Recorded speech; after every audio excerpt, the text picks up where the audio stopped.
Last night's attack in Las Vegas and similar attacks in Orlando, Manchester, Nice, France have all shown the potential for terrorists to kill massive numbers of people by targeting massive events, concerts, and gatherings like that.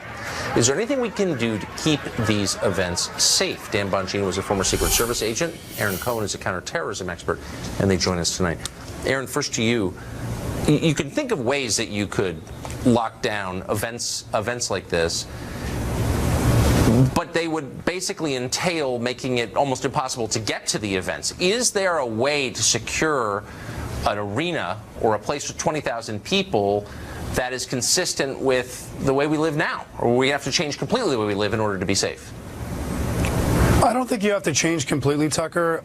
In fact, the Israeli model, which I think is extremely applicable to all soft targets here in the United States, including our airports, is very applicable. And the reason why is, let me give you an example. We don't have people take off shoes at airports. One of the most simple security elements that could have been applied here, or that needs to be applied moving forward with all venues related to soft targets where you have large crowds of people, had those bags been checked at that hotel, and I know that sounds crazy, but bag checks would have kept weapons from being brought up to those rooms.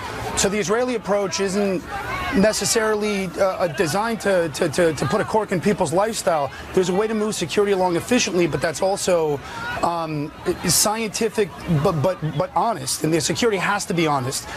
So bag checks could have easily kept guns from getting up to that 32nd floor. I mean, the guy had to carry ammunition, hundreds of rounds. He had to carry automatic weapons, which is what we know they were. They got to be put in bags. So bag checks would have been a very basic step, and I think that that's something that needs to be looked at. It's a big deal, though. I mean, spend a week in Israel.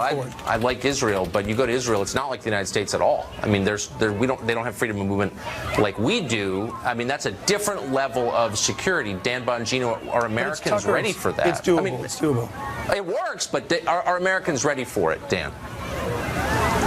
I don't think so, Tucker. And the problem you have with setting up, say, bag checks are not a bad idea, but say magnetometers combined with bag checks, is you have in essence the Fort Lauderdale airport shooting, where you have a clean area, sterile, clean and devoid of all weapons, but then you have an area right outside where you can just engage people lining up either at a bag check or magnetometers. I think one practical step we can all agree on going forward is mid and large size police departments are probably going to look at building up their counter sniper teams, and any type of big outdoor rally now. Obviously, now that this has been put in the idea of every terrorist in the world watching this, you're probably going to see a counter sniper and a spotter at these events, looking at these window matrices and keeping them safe. Tucker, I don't disagree with your with your guess. And Dan, you and I park our cars in the same garage, and we both want the best for the country as far as security. But counter snipers aren't going to keep bags or guns from being brought up into hotels.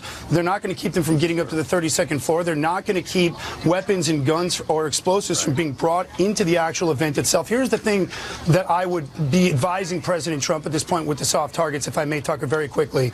The purpose of, or what makes Israeli security really work well, we realize you can't get total security. It's impossible. So we use what's called multi-layers. And multi-layering means by stacking layers of as many different levels as possible, it would take a multi-failure event for this idiot to be able to open fire. I agree that a designated marksman in elevated positions is definitely something you want to have when you have a hotel overlooking, 90 floors or 80 floors or 60 floors overlooking a crowd of 22,000 people. But this is how long it takes for me to check a bag. Excuse me, sir. Could you do me a favor? I need you to open that up for me, and then the valet will take that up to your room for me. Thank you so much. And if you could, we're just going to have you, if you could have your ID ready when you check in, and all of your guests, they just need to show IDs when you check in. It literally takes a minute. You're the politest security guard I've ever dealt with in the Middle East. I will say that's not the way it actually works. Sorry, I've spent a lot of time there.